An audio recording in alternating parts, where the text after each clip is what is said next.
हिमाचल प्रदेश के मंडी में लगातार बारिश जारी। बारिश के कारण मंडी कुल्लू नेशनल हाईवे पर एक बार फिर 4 मील के पास भूस्खलन हुआ है।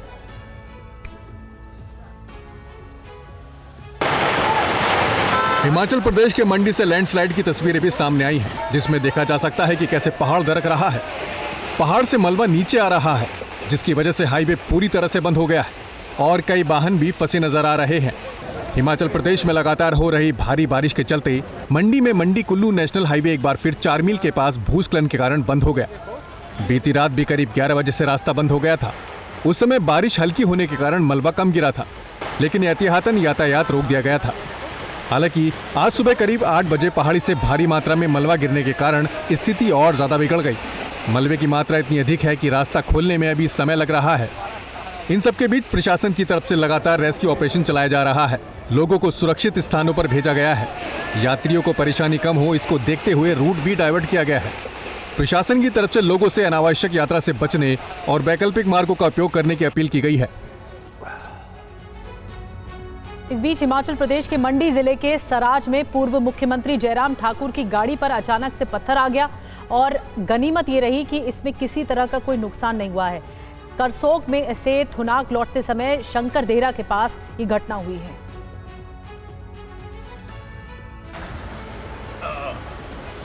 लैंडस्लाइड की इस घटना का वीडियो भी सामने आया है, जिससे देखा जा सकता है कैसे हिमाचल प्रदेश के मंडी जिले के सराज में पूर्व मुख्यमंत्री जयराम ठाकुर गाड़ी से उतर के पैदल चल रहे हैं। थोड़े परेशान भी नजर आ रहे हैं। जयराम ठाकुर के साथ बीजेपी के दूसरे नेता भी नजर आ रहे हैं। दरअसल करसोग से थुनाग लौटते समय यह हादसा हुआ। पत्थरों की चपेट में आने से पहले जयराम ठाकुर ने सूझबूझ दिखाते हुए गाड़ी से उतरकर भागकर जान बचाई। घटना के तुरंत बाद इलाके में अफरा तफरी मच गई। स्थानीय प्रशासन और आपदा प्रबंधन दल राहत और बचाव काम में जुटे हुए लोगों को सुरक्षित स्थानों पर भेजा जा रहा है, लेकिन लगातार बारिश के चलते बचाव कार्य में दिक्कतें आ रही। पूर्व मुख्यमंत्री ने प्रशासन से राहत कार्य सुनिश्चित करने की अपील की और कहा कि यह समय राजनीति का नहीं बल्कि मिलकर लोगों की मदद करने का है। इस बीच मौसम विभाग ने अगले 2 दिन भारी बारिश का अलर्ट जारी किया है। प्रशासन ने लोगों से आग्रह किया है कि वो पहाड़ी क्षेत्रों में अनावश्यक यात्रा से बचे और सतर्क रहें।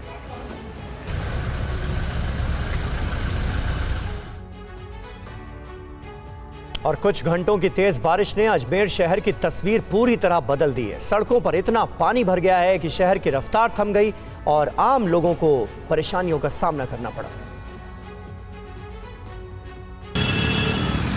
सड़क पर पानी भरा है। जलभराव के बीच वाहन आते जाते नजर आ रहे हैं, लेकिन इस जलभराव के बीच बाइक सवार लोगों को किस कदर परेशानी हो रही है तस्वीरों में देखा जा सकता है। एक के बाद एक कई बाइक सवार पानी में अपना संतुलन खो देते हैं और सड़क पर गिर जाते हैं। ऐसी तस्वीरें अजमेर शहर के कई इलाकों से आई है। क्या बस स्टैंड, क्या सड़क, क्या गली मोहल्ले, हर जगह बस पानी ही पानी नजर आ रहा है। अजमेर में मेडिकल कॉलेज चौराहा, कचहरी रोड, सावित्री कॉलेज मार्ग, स्टेशन रोड, मदार गेट, दरगाह बाजार और नला बाजार जैसे इलाकों में बारिश का पानी इस कदर जमा हो गया है कि सड़कें पूरी तरह से जलमग्न हैं। बहुत बेकार है। बारिश इतनी सी होती है, पानी इतना सा आता है, बहुत बेकार हालत है इसमें। कितना पानी भरा हुआ है अभी तो फुल इधर चौपाटी की साइड और ज्यादा। हर साल मानसून आते ही अजमेर की जल निकासी व्यवस्था सवालों के घेरे में आ जाती है और इस बार भी नगर निगम की लापरवाही साफ तौर पर नजर आई। स्थानीय नागरिकों का आरोप है कि नालों की समय पर सफाई नहीं होती और जल निकासी के इंतजाम नहीं किए जाते। नतीजा ये कि हर बार बारिश आते ही शहर की सड़कों पर पानी भर जाता है और ट्रैफिक पूरी तरह से जाम हो जाता है।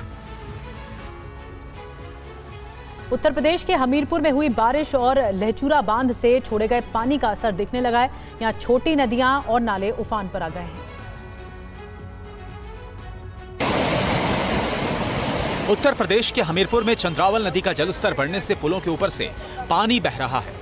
तस्वीरों में देखा जा सकता है कि कैसे पुल के ऊपर पानी है। पानी के बीच लोग जोखिम उठाकर पुल को पार कर रहे हैं। चंद्रावल नदी में उफान की वजह से 1 दर्जन से ज्यादा गांव का मुख्य मार्ग से संपर्क टूट गया है। चंद्रावल नदी का जलस्तर बढ़ने से मौदहा सिलोसर मार्ग बंद हो गया है। पढ़ोरी, लेवा, पासुन, गहरौली, भुलसी, पहरेटा और भटूरी समेत कई गांव के लोगों को तहसील मुख्यालय जाने के लिए वैकल्पिक मार्ग से 15 किलोमीटर अधिक चलना पड़ रहा है।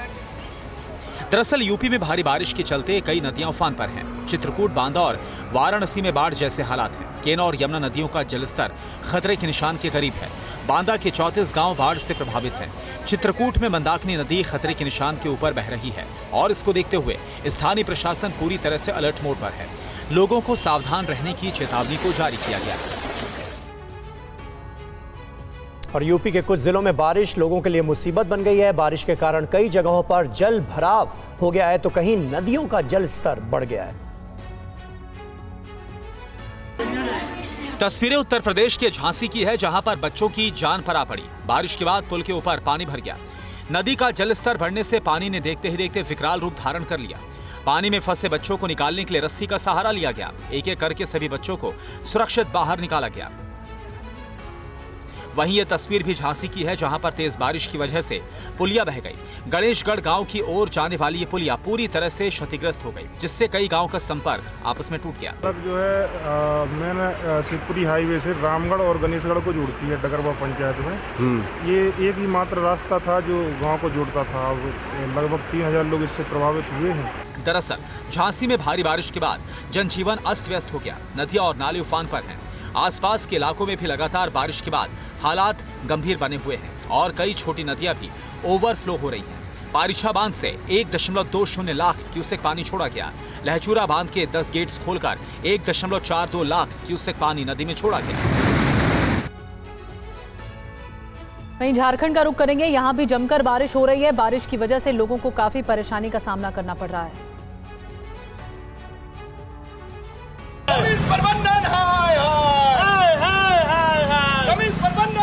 प्रशासन के खिलाफ भले ही नारेबाजी करते हुए आपको सिर्फ 2 शख्स नजर आ रहे हैं, लेकिन जलभराव से लोग कितने परेशान हैं ये तस्वीरों में देखा जा सकता है। क्या कार सवार, क्या बाइक सवार और क्या स्कूटी सवार।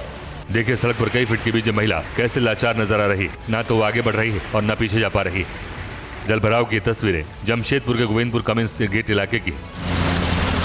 इस इलाके में कई बड़ी बड़ी कंपनियों के दफ्तर हैं, बावजूद इसके यहाँ बदहाली की ऐसी तस्वीरें नजर आ रही हैं। स्थानीय लोगों का कहना है कि स्थिति अचानक नहीं बनी, बल्कि कई बार इसकी शिकायत पहले भी की गई थी। नाले को निर्माण कार्य के दौरान बंद कर दिया गया, लेकिन वैकल्पिक निकासी की कोई व्यवस्था नहीं की गई, जिससे पूरा इलाका तालाब में तब्दील हो चुका है।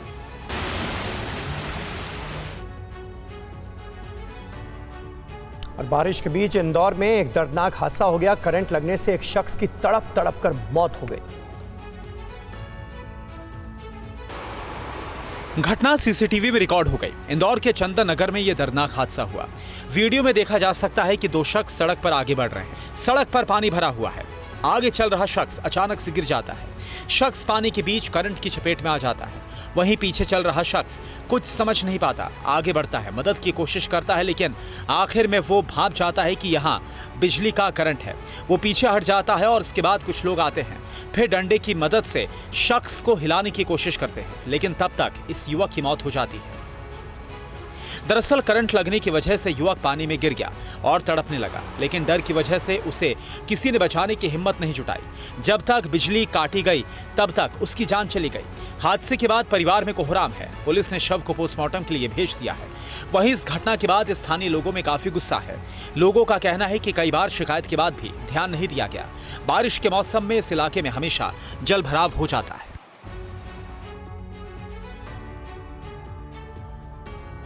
वहीं ठाणे जिले के भिवंडी तालुका के शैलार गांव में एक हादसे से मातम पसरा है।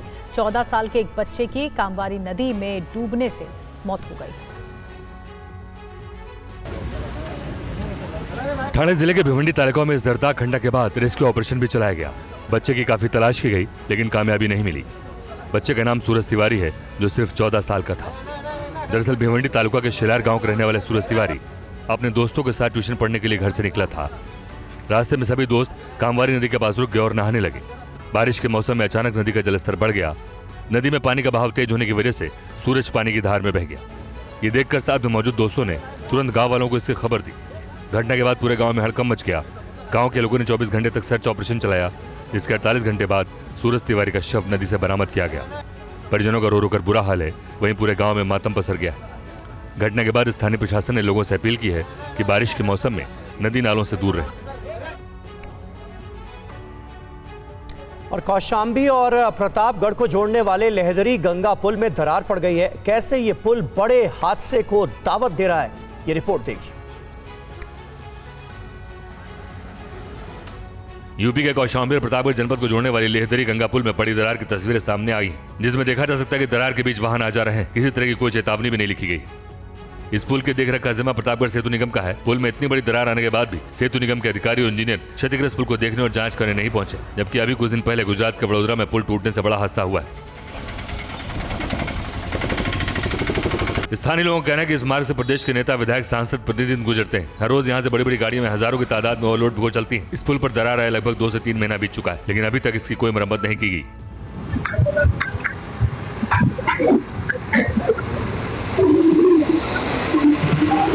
बरसात के मौसम में पानी का स्तर भी लगातार बढ़ रहा है, जिससे खतरा और भी ज्यादा बढ़ गया है। कौशाम्बी और प्रतापगढ़ जनपद को जोड़ने वाला ये लेहदरी गंगा पुल लगभग 10 साल पहले बना। इतने कम समय पुल में दरार से बड़े सवाल भी खड़े हो रहे हैं।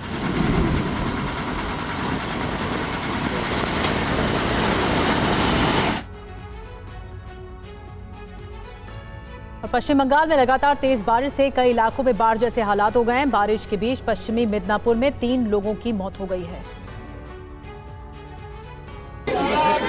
एक तरफ पानी है, दूसरी तरफ चीख पुकार, क्योंकि यहाँ बाढ़ जैसे हालात के बीच 3 लोगों को अपनी जान गंवानी पड़ी। तस्वीरें पश्चिम बंगाल के पश्चिमी मिदनापुर की है। तस्वीरों से ही अंदाजा लगाया जा सकता है कि हालत कितनी गंभीर है। सड़कों पर, गलियों में पानी का सैलाब नजर आ रहा है। सड़कों पर नावें चल रही हैं। पानी में फंसे लोगों को निकाला जा रहा है। दूर दराज के इलाकों का हाल तो और भी बुरा है। Actually, 3 persons are died, but the water is not so high for death of life. One children was going to bathing with her mother. She was dead, and today we recovered 2 dead bodies. 3 लोगों की मौत हो गई। पानी ज्यादा नहीं था, फिर भी जान चली गई। वहीं मौसम विभाग का कहना है कि अगले 48 घंटे तक कोलकाता सहित दक्षिण बंगाल के जिलों में भारी बारिश हो सकती है। 24 घंटे में पश्चिम बंगाल के तट पर फिर से कम दबाव का क्षेत्र बन सकता है और इसकी वजह से दक्षिण बंगाल के जिलों में भारी से बहुत भारी बारिश का अनुमान है, जिसे देखते हुए स्थानीय प्रशासन को अलर्ट किया गया है। साथ ही बारिश वाले इलाकों में सावधानी बढ़ा दी गई है। और अब आपको दिखाते हैं हिमाचल के धर्मशाला से आया एक दर्दनाक वीडियो, जहां पैराग्लाइडिंग करते वक्त एक युवक की मौत हो गई। ये डरा देने वाली तस्वीरें सामने आई हैं। हिमाचल के धर्मशाला से पैराग्लाइडर के उड़ान भरने के दौरान युवक का बैलेंस बिगड़ा और वो सीधे खाई में जाकर गिरा। इसकी वजह से पर्यटक की मौत हो गई। स्थानीय पायलट गंभीर रूप से घायल हैं, जिनको अस्पताल में भर्ती कराया गया है। गुजरात के अहमदाबाद का ये शख्स रहने वाला था, जिसकी जान चली गई है इस हादसे में।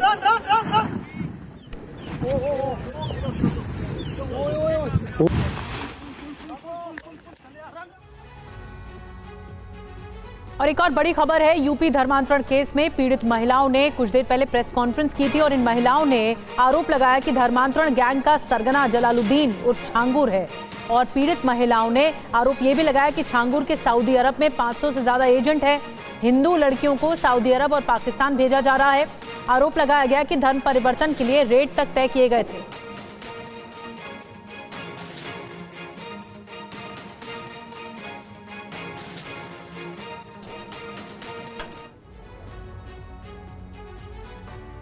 और धर्मांतरण के मास्टरमाइंड छांगुर के जाल में फंसी एक पीड़ित महिला ने बताया कि 2019 में उसकी मुलाकात जलालुद्दीन से हुई थी। जलालुद्दीन के आश्रम में महिला ने क्या देखा, सुनिए उन्हीं की जुबानी। मीडिया के जरिए से मुझे पता चला है कि आधी टीम तो खड़ी ही हुई और किस पीड़िता को न्याय मिला है। ये खेल आज से नहीं चल रहा, बहुत पुराना चल रहा है। अगर इसमें कुछ नाम लिए जाएंगे, कुछ की अरेस्टिंग हो गई, तो ये 40 साल पुराना खेल निकलेगा, जो सबूत के साथ मिलेगा आप सबको। जिसमें मेरे पास जो आया था लड़का, उसका नाम अमित था। उसका असली नाम था अबू आमिर अंसारी। उसने अपने आप को अमित इंट्रोड्यूस किया था और अमित की पूरी फैमिली मुझसे मिली थी। उसकी पूरी फैमिली हिंदू इंट्रोड्यूस करके मिली थी मुझसे। छांगुर पीर बाबा से मेरी वर्ष 2019 में मुलाकात हुई थी चांद औलिया दरगाह में, जहाँ पे मैं गई थी। वहाँ का माहौल ही बड़ा अजीब था। वहाँ सिर्फ महिलाएं थी, उनका ब्रेन वॉश किया जा रहा था, उनको डाइवर्ट किया जा रहा था। क्योंकि मैं इस परिवार के बीच में रही हूँ, तो ये जो रेट लिस्ट आप देख रहे हैं आज जारी हुई है, ये रेट लिस्ट मुझे वहीं से पता चली थी कि कैसे रेट तय होता है, किस तरह से इसको एग्जीक्यूट किया जाता है, कैसे फंडिंग आती है, हवाला के जरिए कैसे पैसा आता है। जो चीज मैंने एसटीएस में बताई भी है कि आज भी वो फंडिंग जो धर्मांतरण एटीएस की इतनी बड़ी कार्रवाई अभी नहीं हुई है जितनी होनी चाहिए। और छांगुर बाबा ने कैसे हिंदू लड़कियों का रेट फिक्स किया हुआ था, आज विश्व हिंदू परिषद की ओर से आयोजित इस प्रेस कॉन्फ्रेंस में खुद पीड़ित महिला ने पूरी जानकारी मीडिया के सामने रखी है। जैसे हम ब्राह्मण हैं, क्षत्रिय हैं और सिख लड़कियों के जो है 15 से 16 लाख का रेट लगा रखा है। इन लोगों ने रेट फिक्स किया हुआ है। पिछड़ी जाति की लड़कियां, जो बीच की जाति की लड़कियां, उनका इन्होंने 10 से 12 लाख कर रखा है, 10 से 12 लाख का रेट कर रखा है। और जो दलित लड़कियां, अवध की जाति की लड़कियां, जो उनका इन्होंने 8 से 10 लाख का रेट फिक्स किया हुआ है। क्या हम खरीदे कोई चीज है क्या? ये हम इंसान है। आपके साथ ये सब कब हुआ, किस साल? 2021 से शुरू हो रहा है सर, और ये 2025 लग गया। 1 साल से मेरे को यहाँ पे मेरा बलात्कार, गाँव घरना खंडे के अंदर मारपीट सब कुछ हो रहा है। पुलिस वालों ने एक की भी गिरफ्तारी नहीं की। ये देखिए, आज मैं दिखाना चाहूंगी। ये बोलते हैं ना कि क्या, ये देखिए, क्या पुलिस प्रशासन अंधा है? किस कुर्सी पे बैठा है वो, किस लिए बैठा है? इनको ये जब मेरा रेप हुआ, ये सब चीजें हुई, पुलिस प्रशासन मौन था। मेरे चेहरे को खराब कर दिया गया था काट काट के, पुलिस प्रशासन मौन था। क्यों ना मेरा मेडिकल करवाया? क्यों मेरी एफआईआर दर्ज नहीं हुई? पैसे की वजह से। पैसे नहीं थे मेरे पास, 1 लाख रुपए मांगा पुलिस ने, मेरे पास नहीं था सर देने को। मैंने ईमेल की हुई है। और वीएचपी की प्रेस कॉन्फ्रेंस में एक लड़की ने भी अपना दर्द बयां किया, कैसे छांगुर के गिरोह ने शराब छुड़वाने के बहाने नाम बदलकर उसका जबरन निकाह करा दिया। सुनिए।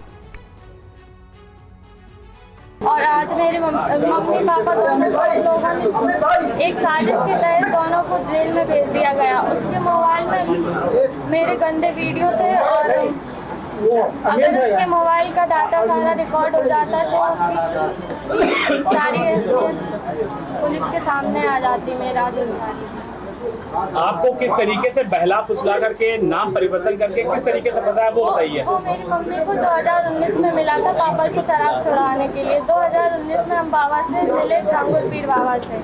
उन्होंने हमें एक तावीज़ दी और दुआ पड़ी। उसके बाद हम अपने घर पे आ गए। उसकी बहन भी मेरे घर पे नाम बदल के आती जाती थी। 2024 में उसने कहा कि बाबा कानपुर आए हैं, उससे मिल लो चल के। हम उसके साथ कानपुर चले गए। वो मुझे एक फतेहपुर मस्जिद में लेके गया, वहाँ पे मेरा जबरदस्ती निकाह किया। तब हमें उसका नाम पता चला, मेराज अंसारी है। और यूपी के देवरिया में एक बाइक कार में फंस गई, जिसके बाद कार सवार इसे 3 किलोमीटर तक घसीटता हुआ ले जाता रहा। पुलिस ने कार और बाइक दोनों को अपने कब्जे में ले लिया है। पूरा मामला इस रिपोर्ट में देखिए। हिट एंड रन की यह तस्वीर उत्तर प्रदेश के देवरिया की है, जहां पर एक कार सवार एक बाइक को काफी दूर तक घसीटता चला गया। आप देख सकते हैं कि कैसे कार के पहिए में बाइक फंसी हुई है और कार चालक आगे बढ़ता जा रहा है। बाइक लगभग 3 किलोमीटर तक कार के पहिए में फंसी रही। इस दौरान सड़क पर कई गाड़ियां दौड़ती रही। देवरिया गोरखपुर मुख्य मार्ग पर कार सवार ने पहले बाइक सवार दंपत्ति को टक्कर मारी, फिर भागने की कोशिश में सड़क किनारे खड़ी बाइक को टक्कर मार दी। भागने की कोशिश में कार में बाइक फंस गई। पुलिस ने कार और बाइक को कब्जे में ले लिया। मेड़ापुरवा के पास देवरिया से गोरखपुर जा रही एक 4 पहिया वाहन व एक मोटरसाइकिल में टक्कर हो गई, जिससे मोटरसाइकिल सवार गोल्डन पासवान और उनकी पत्नी, जो कि थाना क्षेत्र महुआडीह के रहने वाले हैं, घायल हो गए। इस दौरान कार चालक द्वारा भागने की कोशिश में सड़क के किनारे खड़ी एक अन्य 2 पहिया वाहन अपाची में टक्कर लग गई, जो उसी में फंसकर कुछ दूर घिसक गई। पुलिस द्वारा कार व 2 पहिया वाहन को कब्जे में लेकर नियमानुसार अग्रिम कार्रवाई की जा रही है। मध्य प्रदेश के भिंड के कलेक्टर का एक वीडियो वायरल हो रहा है, जिसमें कलेक्टर साहब एक छात्र को थप्पड़ जड़ते हुए दिख रहे हैं। ये सीसीटीवी वीडियो एक क्लासरूम का है, जिसमें देख सकते हैं कि आव देखा न ताव कलेक्टर साहब यहां पर पहुंचते एक छात्र को सीट से उठाकर दनादन कई थप्पड़ रसीद कर देते हैं।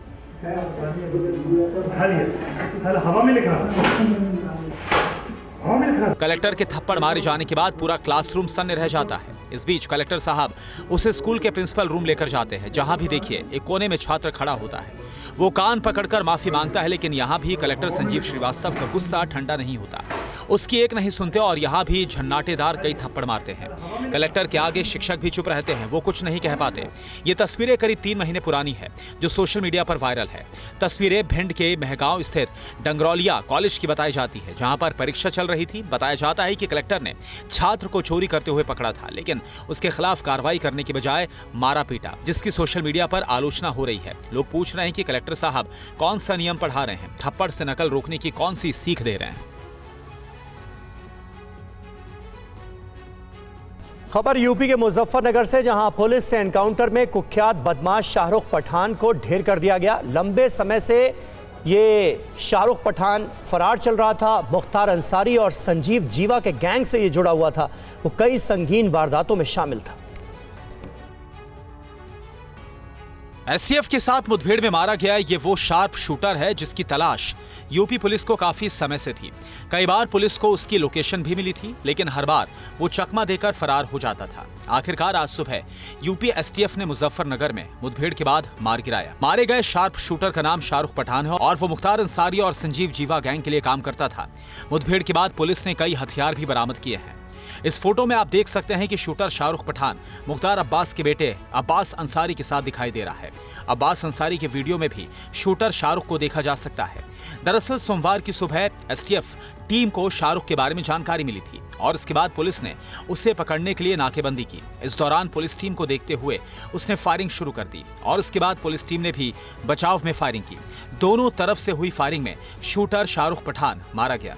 शाहरुख पठान संजीव जीवा गैंग का शार्प शूटर था, जिस पर हत्या और रंगदारी के आधा दर्जन से ज्यादा मुकदमे हैं। जेल में रहने के दौरान शाहरुख संजीव जीवा और मुख्तार अंसारी के संपर्क में आ गया और संजीव जीवा के लिए काम करने लगा। वेस्ट दिल्ली के तिलक नगर में 2 दोस्तों ने चाकू मारकर एक दूसरे की जान ले ली। पुलिस ने शव को कब्जे में लेकर पोस्टमार्टम के लिए भेज दिया है।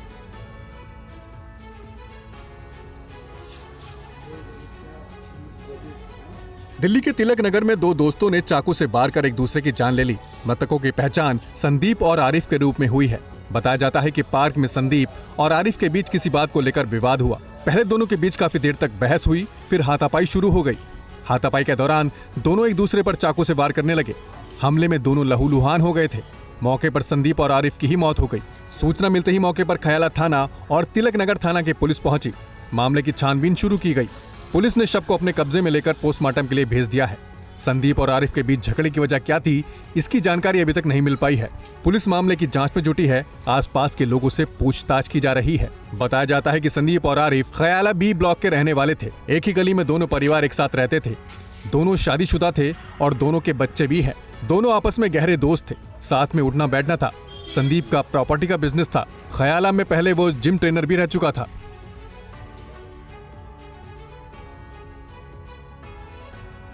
और अब खबर बिहार के भोजपुर से, जहां शराब की सूचना पर छापामारी करने गई उत्पाद विभाग की टीम पर हमला कर दिया गया। जवाबी कार्रवाई में गोली लगने से एक शख्स की मौत हो गई। बिहार के भोजपुर जिले में शाहपुर में शराब की सूचना पर उत्पाद विभाग की टीम छापामारी करने गई थी। तभी तस्करों ने टीम पर हमला कर दिया। उत्पाद विभाग ने आत्मरक्षा में गोली चलाई, जिसमें एक शख्स की मौत हो गई और दूसरा घायल हो गया। घटना से लोगों में आक्रोश है। तनाव को देखते हुए इलाके में भारी संख्या में पुलिस बल की तैनाती की गई है। तो हम लोग को सूचना मिली कि करीब 7:30 बजे फायरिंग वायरिंग हुआ है, छापामारी टीम पर अटैक भी हुआ है। तो उसके बाद से हम लोग यहाँ पे आए तो पता चला कि गोली चलने से एक आदमी की मृत्यु हो गई है। उसमें जांच किया जा रहा है। जांच करने के बाद जो भी विधि सम्मत कार्रवाई होगी की जाएगी। बोल ये स्पेशल की टीम उसकी जांच कर रही है कि उसी की गोली से लगी है या कोई और जो भी मामला होगा। दरअसल बिहार के भोजपुर जिले में शाहपुर के उत्पाद विभाग को सूचना मिली थी कि यहाँ शराब की तस्करी की जा रही है। सूचना पर टीम जब रेड करने के लिए पहुंची, तभी तस्करों ने टीम पर हमला कर दिया। उत्पाद विभाग की टीम पर ईंट पत्थर बरसाए गए। इस घटना में कई जवान घायल हो गए। हालात खराब होता देख उत्पाद विभाग ने आत्मरक्षा में गोली चलाई, जिसमें एक व्यक्ति की मौत हो गई और एक अन्य घायल हो गया। और बिहार में नहीं थम रहा है बदमाशों का आतंक। बेगूसराय में 3 युवकों पर गोलियां बरसाई गई हैं, जो इस वक्त बड़ी खबर मिल रही है। एक युवक की मौत हो गई है, इसमें 2 लोग अस्पताल में भर्ती कराए गए हैं। दिन दहाड़े बैरियर पर 3 युवकों को गोलियों से भून दिया गया। मुंह ढककर आए 6 बदमाश और ताबड़तोड़ गोलीबारी कर दी गई। दिन दहाड़े ये गोलीबारी की घटना हुई है। लोग सहमे हुए हैं दहशत में।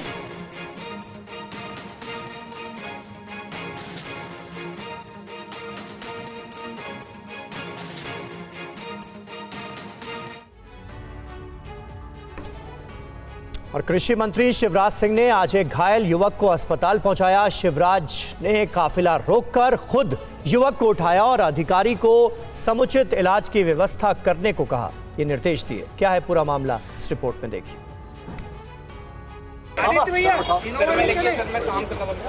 मध्य प्रदेश के पूर्व मुख्यमंत्री और केंद्रीय मंत्री शिवराज सिंह चौहान अपने अलग अंदाज के लिए जाने जाते हैं। वो हमेशा कुछ ऐसा करते हैं जो मिसाल बन जाती है। ऐसा ही एक वाकया रविवार को हुआ जब शिवराज सिंह चौहान ने बीच सड़क पर घायल युवक को अपनी गाड़ी से अस्पताल पहुंचाया। उनके इस अंदाज को देखकर हर कोई हैरान रह गया।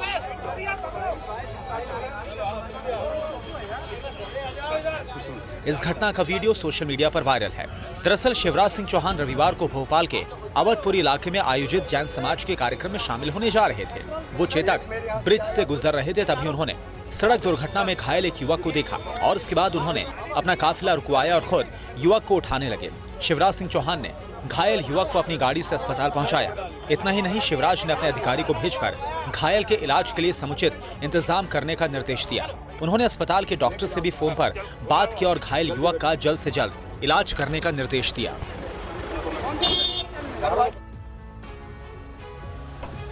और पुणे में एक शिव मंदिर की दान पेटी से चोरी की तस्वीरें सामने आई हैं। चोरों ने बड़ी ही सफाई से दान पेटी चाबी से खोली और पैसे लूटने के बाद उसे बंद करके भाग निकले। पिंपरी चिंचवड चरोली फड़मुखवाड़ी के भगवान शिव के मंदिर की तस्वीरें हैं, जहां पर दो चोर पहुंचे। चोरी से पहले ये शिवलिंग पर माथा टेकते हैं। एक चोर प्रणाम करके आसपास के हालात को भांपने के लिए निकल जाता है और दूसरा यहाँ पर तब तक जमा रहता है जब तक कि ग्रीन सिग्नल नहीं आ जाता। और फिर पहला चोर, जो कि हालात समझ बूझ कर आता है, वो सीधा पेटी का ताला खोलता है। उनकी हर हरकत पर तीसरी आंख की नजर होती है। सीसीटीवी की तस्वीरों में देखा जा सकता है कि एक चोर चाबी से दान पेटी का ताला खोलता है और फिर रकम को मुट्ठी भर भर कर अपनी जेब में भरना चालू कर देता है। जितनी जल्दी हो सके पैसा बटोरता है, नोट नहीं सिक्के भी समेटता है। और फिर देखिए, चोर इतनी सफाई से दान पेटी को चाबी से बंद कर देता है। अब ये मंदिर के बाहर की तस्वीरें देखिए। दोनों चोर मंदिर में चोरी से पहले हालात को पूरी तरह से समझते हैं। शिव मंदिर के बाहर बैठे नंदी को प्रणाम भी करते हैं ताकि लोगों को इन पर शक न हो। मंदिर के गेट पर काफी देर तक एक चोर खड़ा होता है और मंदिर जैसे ही खाली होता है, दान पेटी भी ये खाली कर जाते हैं। दोनों की तस्वीरें सीसीटीवी में साफ साफ देखी जा सकती हैं। और दिल्ली में अब पटाखों पर स्थायी रूप से रोक लगा दी गई है। कानून का उल्लंघन करने पर सख्त सजा होगी।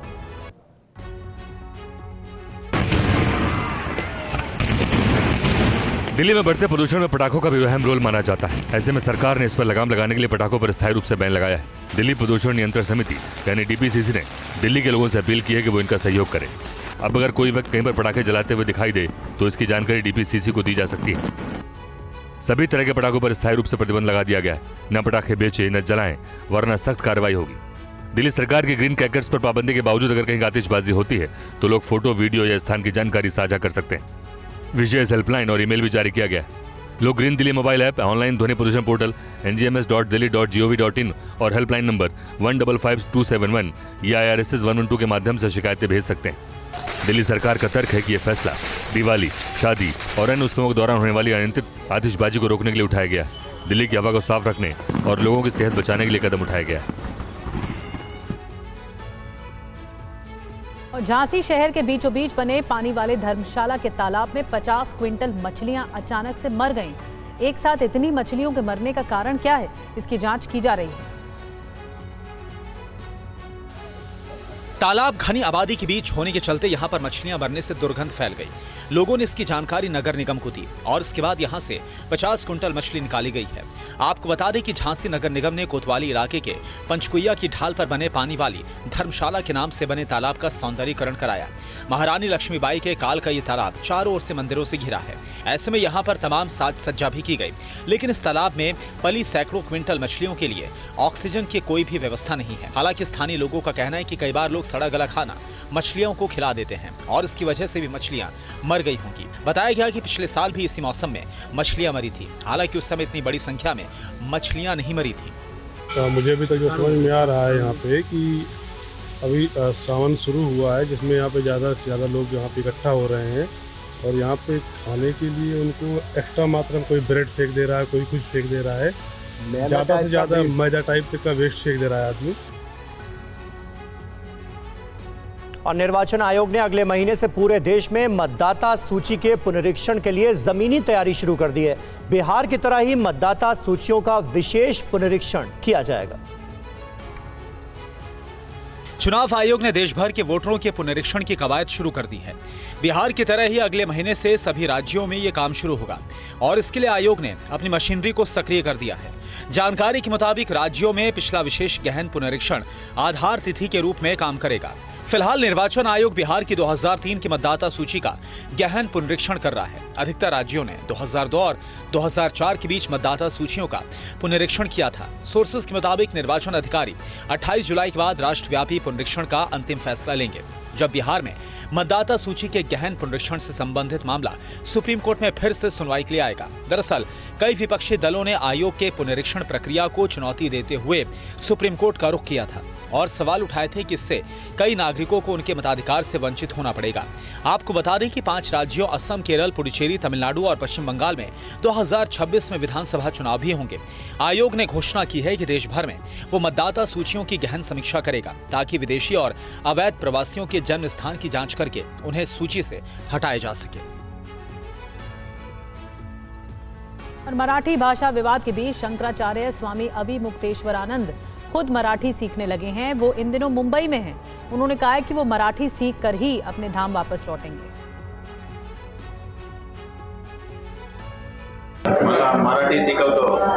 मराठी भाषा सीख रहे शंकराचार्य अविमुक्तेश्वरानंद की तस्वीरें हैं। इस वीडियो को लेकर शंकराचार्य की मीडिया प्रभारी का कहना है कि 13 जुलाई से स्वामी अविमुक्तेश्वरानंद ने मराठी सीखना शुरू कर दिया है। इस बीच स्वामी अविमुक्तेश्वरानंद ने कहा कि महाराष्ट्र में हूं तो मराठी भाषा और संस्कृति सीखना मेरा कर्तव्य है।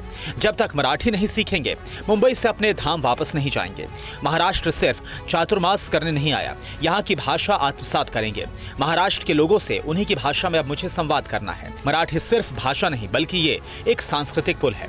भाषा सीखने का संकल्प संस्कृति और जनमानस का सम्मान है। आपको बता दें कि राज ठाकरे के एमएनएस ने मराठी बनाम हिंदी का विवाद शुरू किया। गैर मराठी को भाषा नहीं आने पर पिटाई भी की थी और इसके बाद कई राजनीतिक दलों ने भाषा विवाद को हवा दी। मराठी भाषा विवाद में महाराष्ट्र के नेता और पार्टियां बढ़ती दिखी। कई हिंदी भाषी राज्यों के नेताओं और आम लोगों ने इसको लेकर नाराजगी जताई। और हिंदी मराठी भाषा विवाद पर कांग्रेस सांसद इमरान प्रतापगढ़ी ने महाराष्ट्र सरकार पर तंज किया है। राज्य की कानून व्यवस्था खराब होती है तो इसकी जिम्मेदारी राज्य सरकार और वहां की पुलिस की होती है, ये कहा है।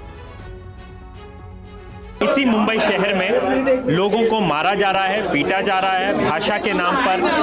आपके ही जो नेता है वो उनके साथ गठबंधन में भी हैं, कैसे देखते हैं? मैं यहाँ आया हूँ और मैं यहाँ की सरकार से, यहाँ के मुख्यमंत्री से, यहाँ के गृह मंत्री जो हैं उन्हीं के पास है, उनसे पूछता हूँ कि आपके गृह मंत्री रहते हुए, मुख्यमंत्री रहते हुए ऐसी घटनाएं क्यों घट रही? नहीं घटनी चाहिए। लेकिन सवाल तो ये है कि मराठी एक ऐसा विषय है जिसको लेकर के जबरदस्ती कॉलर पकड़ा जा रहा है, लोगों को पीटा जा रहा है। पार्टी के भीतर भी जो है कई नेता उसके समर्थन में है, कई खिलाफ है। विडंबना है कांग्रेस पार्टी। बहुत ही खूबसूरत भाषा है, बहुत प्यारी, बहुत मीठी भाषा है, उसका साहित्य बहुत समृद्ध है। अब बाकी अगर किसी के साथ सड़क पे कोई जबरदस्ती कर रहा है तो सवाल सरकार से पूछिए। आप लोग पूछना शुरू करेंगे तो सरकार दबाव में आएगी, वरना सरकार तो निरंकुश हो गई है। समझाने का, लॉ एंड ऑर्डर कानून व्यवस्था मेंटेन करने का, एक एक नागरिक को संविधान का पालन करवाने का काम किसका है? सरकार का। और बीएमसी चुनाव से पहले उद्धव ठाकरे गुट अपना कुनबा मजबूत करने में जुटा है। नासिक के निर्दलीय उम्मीदवार देवभाऊ वाघमारे ने शिवसेना उद्धव ठाकरे गुट का दामन थाम लिया है। इस मौके पर उद्धव ने देवेंद्र फडणवीस पर तंज कसा है। बीएमसी चुनाव से पहले महाराष्ट्र की सभी सियासी पार्टियां अपनी जमीन को मजबूत करने में जुटी हैं। नासिक से निर्दलीय उम्मीदवार देवभाऊ वाघमारे ठाकरे की शिवसेना में शामिल हो गए। शिवसेना यूबीटी प्रमुख उद्धव ठाकरे ने देवभाऊ हरिभाऊ वाघमारे की कलाई पर शिव बंधन बांधकर उनका पार्टी में स्वागत किया। इस मौके पर पार्टी के कई वरिष्ठ नेता मौजूद रहे। कार्यकर्ताओं को संबोधित करते हुए उद्धव ठाकरे ने मुख्यमंत्री देवेंद्र फडणवीस की आलोचना की।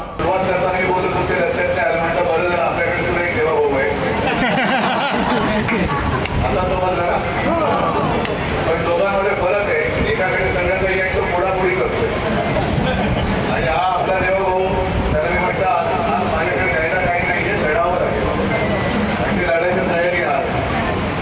बीएमसी चुनाव के मद्देनजर उद्धव ठाकरे अपनी पार्टी को और मजबूत करने की पूरी कोशिश कर रहे हैं। अभी हाल ही में महाराष्ट्र में हिंदी को लेकर जारी विवाद के बीच उद्धव ठाकरे और राज ठाकरे एक मंच पर एक साथ नजर आए। और शुभांशु शुक्ला आज शाम 4:30 बजे अंतरिक्ष से धरती के लिए रवाना होंगे। कल दोपहर 3 बजे कैलिफोर्निया में लैंडिंग होगी। मिशन की समाप्ति पर शुभांशु ने एक संदेश दिया। एयरफोर्स के ग्रुप कैप्टन और अंतरिक्ष यात्री शुभांशु शुक्ला ने एक्सियोम 4 मिशन की समाप्ति पर एक भावुक संदेश में कहा कि अंतरिक्ष से भारत आज भी सारे जहां से अच्छा दिखता है। उन्होंने मिशन को अविश्वसनीय यात्रा बताया और इसकी सफलता का श्रेय अपने साथियों और पूरी टीम को दिया। उन्होंने कहा कि ये एक अविश्वसनीय यात्रा रही है। और सावन की पहली सोमवारी के मौके पर आज हरिद्वार में भारी संख्या में श्रद्धालु पहुंच रहे हैं। आज सोमवार के मौके पर अनेक कांवड़ियों ने गंगा नदी का पवित्र जल भरा। आध्यात्म की नगरी से जितेंद्र भाटी की ये रिपोर्ट देखिए। हर हर महादेव के नारे के साथ, उनकी जयकार के साथ देखिए लाखों भक्त जो हैं वो हरिद्वार में डुबकियां लगा रहे हैं। और आज मौका भी खास है, सावन का पहला सोमवार है, तो ऐसे में हर कोई यहाँ पर शिवमय हो जाना चाहता है। इस वक्त मौजूद हैं हरिद्वार में हर की पौड़ी और सामने देखिए ब्रह्मकुंड है। यहाँ पर जो भक्त हैं, श्रद्धालु हैं, वो यहाँ पर डुबकी लगा रहे हैं बाबा भोले के नाम के। यहाँ से जल लेकर के जा रहे हैं, कोई कांवड़ लेके जा रहा है, कोई जल लेकर के जा रहा है। तमाम जो भक्त हैं वो यहाँ पर पहुँचे हैं। कुछ बाबा भोले के भक्तों से हम बात करने की कोशिश जो है वो यहाँ पर करेंगे। क्या नाम है बोले? अशोक। कहाँ से आए हैं? पंचकुला सेक्टर 20 कुंडी। स्नान करने आए हैं, कांवड़ लेने आए हैं? स्नान करने आए हैं। अच्छा, हाँ जी। आप भी इनके साथ स्नान करने आए हैं। कैसा लग रहा है? सोमवार है पहला। लग रहा है, बहुत अच्छा लग रहा है, मजा आ रहा है, बहुत अच्छा लग रहा है। जो क्या मांगा भोले बाबा से? सब कुछ खुशियाँ। आप बताइए, आप कहाँ से हैं? हम नरेला से आए हैं, दिल्ली से, और हम कांवड़ लेने आए हैं। हमें पहला सावन बहुत अच्छा लग रहा है सोमवार। और सावन के पहले सोमवार के दिन हरिद्वार में श्रद्धालुओं की भारी भीड़ जमा है। पूरा माहौल भक्तिपूर्ण है। हमारे संवाददाता जितेंद्र भाटी की एक और ग्राउंड रिपोर्ट आपको दिखाते हैं। सावन का पहला सोमवार है, उसको लेकर यहाँ पर श्रद्धालुओं में अलग ही तरीके का उत्साह है। आप देखिए यहाँ पर हर कोई इस पावन अवसर पर डुबकी लगा लेना चाहता है। और ये तस्वीरें हम आपको दिखा रहे हैं हर की पौड़ी हरिद्वार। सामने आप देखिए ब्रह्मकुंड है, जहाँ माँ गंगा का वो मंदिर है। उसके सामने देखिए किस तरीके से श्रद्धालु हैं वो यहाँ पर डुबकी लगा रहे हैं। हालांकि हिंदू धर्म में अगर देखें तो सावन का एक अलग ही महत्व होता है, लेकिन अगर सावन का सोमवार हो तो उसका महत्व और बढ़ जाता है, क्योंकि बाबा भोले का ये दिन होता है। फिलहाल देखिए हर तरफ यहाँ पर उत्साह ही उत्साह आपको नज़र आएगा। और चारों तरफ आपको यहाँ पर श्रद्धालु और कांवड़िए जो हैं वो नहाते डुबकी लगाते नज़र आ रहे होंगे। डुबकी लगाने के बाद यहाँ से जल लेकर अपने अपने गंतव्य स्थानों को तमाम जो कांवड़ियाँ हैं वो जा रहे हैं। और 23 जुलाई की मैं आपको बात करूं तो 23 जुलाई को जल चढ़ाया जाएगा। वीडियो सहयोगी राजेश के साथ जितेंद्र भाटी में भारत हरिद्वार। संवाददाता जितेंद्र भाटी ने हरिद्वार में गंगा नदी में डुबकी लगाने वाले श्रद्धालुओं से भी बातचीत की है। उनकी एक और रिपोर्ट देखिए। इस वक्त मौजूद है हर की पौड़ी हरिद्वार में, सावन का पहला सोमवार। और यहाँ पर उत्साह मैं आपको दिखाता हूँ। ये देखिए हर तरफ आपको यहाँ पर श्रद्धालु जो हैं वो डुबकी लगाते हुए नज़र आ रहे हैं। और इसका अलग ही महत्व है, क्योंकि सोमवार है सावन का पहला, और कई लोगों ने इसी दिन को चुना है। आप ज़रा आगे आइए। क्या नाम है आपका? मेरा कुणाल। कुणाल कहाँ से आए हैं? जोधपुर। तो सोमवार को ही आपने चुना कि डुबकी लगानी है सावन? सोमवार डुबकी लगानी है सावन पे, पहले ही चुना है। क्या महत्व है इसका? महत्व वो घूमने आए थे, जो शौक था आगे। कांवड़ लेने नहीं आए आप? कांवड़ लेके नहीं आए। ठीक है जी। आप बताइए, सोमवार का दिन ही चुना आपने? हाँ जी, सोमवार के दिन चुना। क्या महत्व है सोमवार का? सोमवार के दिन जो है भोले बाबा का बहुत बड़ा महत्व है। हिंदू धर्म में बहुत बड़ा वो है, इसका बहुत मान्यता है। तो आप खाली जल लेने आए हैं, कांवड़ लेने में आए? नहीं, हम गंगा जल लेके अपने मंदिर में ले जाएंगे। बात बराबर है। कांवड़ यहाँ से पानी ले जाते हैं, हम गंगा जल ले जाके मंदिर में डालेंगे। मंदिर में लेके। हाँ। और यूपी के मुजफ्फरनगर में भी सावन के पहले सोमवार के दिन श्रद्धालुओं का तांता लगा हुआ है। हाईवे पर भारी भीड़ और श्रद्धालुओं की सुरक्षा को देखते हुए पुलिस ने पुख्ता इंतजाम किए हैं। इस वक्त हम मौजूद है मुजफ्फरनगर के शिव चौक पर, जहां पे कांवड़ यात्रा को देखते हुए एहतियात के तौर पर काफ़ी तादाद में पुलिस फोर्स और आरएएफ के जवानों को तैनात किया गया है। आप देख सकते हैं तस्वीरों में कि आपको यूपी पुलिस के जवान और साथ ही आरएएफ के जवान यहां पर तैनात नजर आएंगे और इसी तरह की तस्वीरें मुजफ्फरनगर के हर कोने में देखने को मिल रही है, जहाँ पर काफ़ी तादाद में पुलिस और आरएएफ के जवानों को तैनात किया गया है, जो कि हर जगह पर पैनी नज़र रखे हुए हैं। इसके अलावा सीसीटीवी कैमरों की मदद से भी जगह जगह पर निगरानी रखी जा रही है, ड्रोन के माध्यम से भी निगरानी रखी जा रही है। आप देख सकते हैं कि सीसीटीवी कैमरे जो है वो यहाँ पर लगाए गए हैं और इसी तरह के कैमरे जो है हर एक कोने पर, यानी कि मुजफ्फरनगर के हर चौक पर लगाए गए हैं। जो कि कांवड़ रूट है वहाँ पर बाकायदा जो है मॉनिटरिंग रूम बनाए गए हैं, जिसके माध्यम से निगरानी जो है पुलिस के जवान रख रहे हैं। आप देख सकते हैं कि मेरे ठीक सामने आपको पुलिस चौकी जो है वो नज़र आएगी, उसके ठीक ऊपर आपको सीसीटीवी कैमरे जो हैं वो नज़र आएंगे। बाकायदा इन्हीं सीसीटीवी कैमरों से जो है निगरानी रखी जा रही है। इसके अलावा किसी भी कांवड़ यात्री को कोई भी परेशानी ना हो, उसके लिए यहाँ पर साइन बोर्ड भी लगाए गए हैं। और कांवड़ रूट पर कांवड़ियों का तांता लगा हुआ है, जहां श्रद्धा और उत्साह की खूबसूरत तस्वीरें देखने को मिल रही हैं। देखिए हमारे संवाददाता विवेक शर्मा की ये रिपोर्ट। इस वक्त हम मौजूद है मुजफ्फरनगर में, जहां से हज़ारों की तादाद में कांवड़िए अपने अपने गंतव्यों की तरफ होकर गुजरते हैं और इसी दौरान कई ऐसी तस्वीरें देखने को मिल रही हैं जो कि दिल छूने वाली है। और इसी में से एक तस्वीर मेरे ठीक सामने आपको नज़र आएगी, जहां पर आपको एक महिला की तस्वीर नज़र आएगी कांवड़ पे लगी हुई, तो दूसरी तरफ एक पुरुष की तस्वीर जो है वो कांवड़ पर लगी हुई नज़र आएगी। सीधे बातचीत करते हैं, जानते हैं कि ये लोग कौन हैं और क्यों इनकी तस्वीर कांवड़ पे लगाई गई है। आप कहाँ के रहने वाले हैं? हम सर अलवर के हैं, राजस्थान से। हम हरिद्वार से अलवर जा रहे हैं। सर ये मेरी नानी जी हैं, ये इस नानी जी को हम नहवा के ला रहे हैं, गंगा जी में स्नान करवा के ला रहे हैं और ये हम नानी जी को बहुत प्यार से मानते थे। ये मेरे पिताजी हैं, ये भी इनको भी नहलवा के ला रहे हैं, इनको भी स्नान करवा के ला रहे हैं। ये भी इनसे बहुत प्यार करते थे हम पिताजी से। हमारा मन्नत था कि हम भी एक कांवड़ लेके आएंगे। भले हम 21 किलो लेने गए थे, भले 41 किलो अपने पिताजी और नानी के कारण, 41 किलो भोले के कारण आए हैं और आगे तक चलेंगे, ऐसे चलते रहेंगे। अभी तक रुके नहीं है और चलते रहेंगे, भोले की मर्जी रहेगी।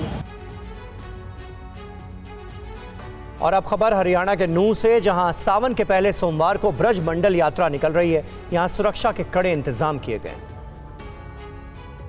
आज सावन की पहली सोमवारी है तो विशेष भीड़ यहाँ पर निश्चित तौर पर देखने को मिलेगी। ये तस्वीरें जो हम आपको अभी सामने दिखा रहे हैं, ये मंदिर का मेन एंट्रेंस, मुख्य प्रवेश द्वार है, जहाँ से श्रद्धालु आपको जाते हुए दिखाई देंगे। इसके साइड में तमाम वो काउंटर लगे हुए हैं और अभी की जो तस्वीरें हैं उसमें श्रद्धालु जितने भी आ रहे हैं वो आराम से यहाँ पर दर्शन करते हुए दिखाई देंगे आपको। अगर सुरक्षा इंतजामों की बात करें तो इस मंदिर प्रांगण तक पहुँचने से पहले नूंह में जगह जगह 25 से ज़्यादा नाकों को क्रॉस करना पड़ेगा।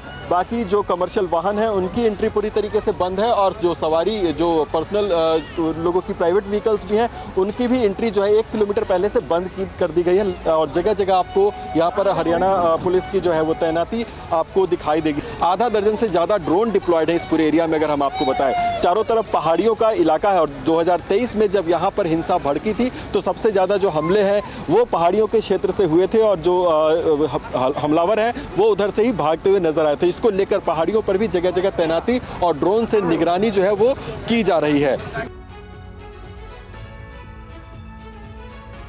विदेशों से अपने घर पैसा भेजने वालों में भारत अव्वल नंबर पर है। विकसित देशों में रोजगार के अवसर बढ़ने से भारत के स्किल्ड युवाओं के लिए वहां बेहतर अवसर बने हैं। वित्त वर्ष 2025 में भारतीयों ने रिकॉर्ड रेमिटेंस किया है। देखिए रिपोर्ट। विदेशों में बढ़ रही भारतीय प्रोफेशनल्स की मांग का असर रेमिटेंस यानी उनके घर पैसा भेजने पर भी दिख रहा है। दुनिया में सबसे ज्यादा रेमिटेंस भारतीय करते हैं। रिजर्व बैंक के ताजा आंकड़ों के मुताबिक वित्तीय वर्ष 2024-2025 में विदेशों में रह रहे भारतीयों ने रिकॉर्ड 135.46 बिलियन डॉलर की रकम स्वदेश भेजी। वित्तीय वर्ष 2023-2024 के मुकाबले ये 14% ज्यादा है। पिछले एक दशक से भारत सबसे ज्यादा रेमिटेंस पाने वाला देश है। पिछले 8 साल में रेमिटेंस दोगुना हो चुका है। 2016-2017 में रेमिटेंस 61 बिलियन डॉलर था। अमेरिका, यूके और सिंगापुर का कुल रेमिटेंस में हिस्सा 45% है। खाड़ी देशों से आने वाले रेमिटेंस में कमी आई है। वर्ल्ड बैंक की रिपोर्ट के मुताबिक 2024 में भारत के बाद मैक्सिको 68 बिलियन डॉलर के साथ दूसरे और चीन 48 बिलियन डॉलर के साथ तीसरे स्थान पर था। तेल की कीमतें खाड़ी देशों से आने वाले रेमिटेंस पर असर डालती हैं। रेमिटेंस विदेश से आने वाले फंड का एक स्थिर सोर्स रहा है। FY25 में माल व्यापार घटा $287 बिलियन रहा, जिसका 47% रेमिटेंस आया।